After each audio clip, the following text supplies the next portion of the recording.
Hi everyone, welcome back here at Face Training Club. My name is Gabor Kristóf and I will be your face trainer.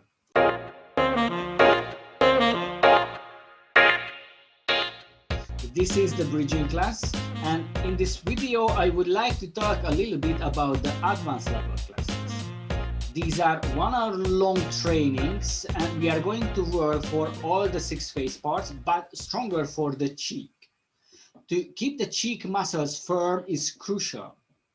We're gonna train a bit differently on each class.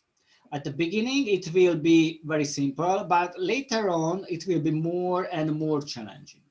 We are going to learn new skills as well.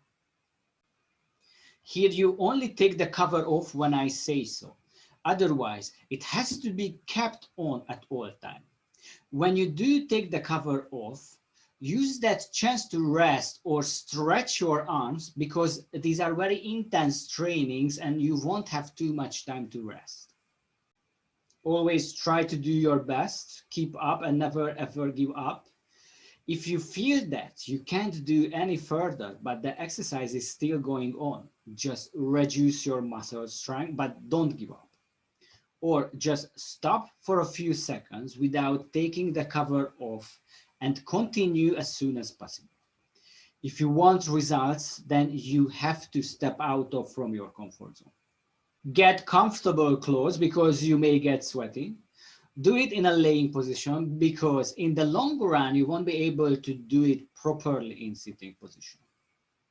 These classes were designed for the average face structure with the usual sagging issues. If someone has started at relatively young age, around 25, before the muscles lose strength and the sagging skin make wrinkles, then they will be able to maintain the young face structure with much less work. How often you need to do face training depends on your age and the condition of the facial muscles.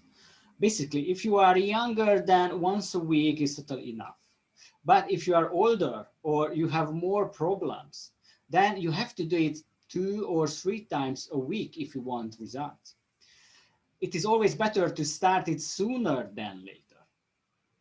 And there are a lot of people whose forehead or the neck or some parts of the face appear more aged than others.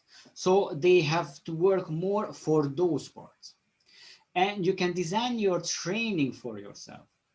For example, if you have more problems with the forehead, do 2 general trainings a week, plus do 1 forehead and eyes day, when you work half and half hour only for the forehead and the eyes muscles. Plan these trainings as if you would plan your body trainings. The facial muscles have similar components and structures as the body muscles. If you train a lot, the muscles have to transform. But keep in mind that this needs time.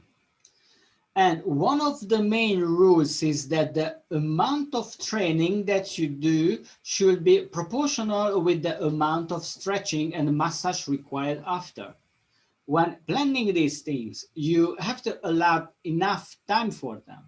And trust me, in the long run, you won't be able to do it that effectively without these things.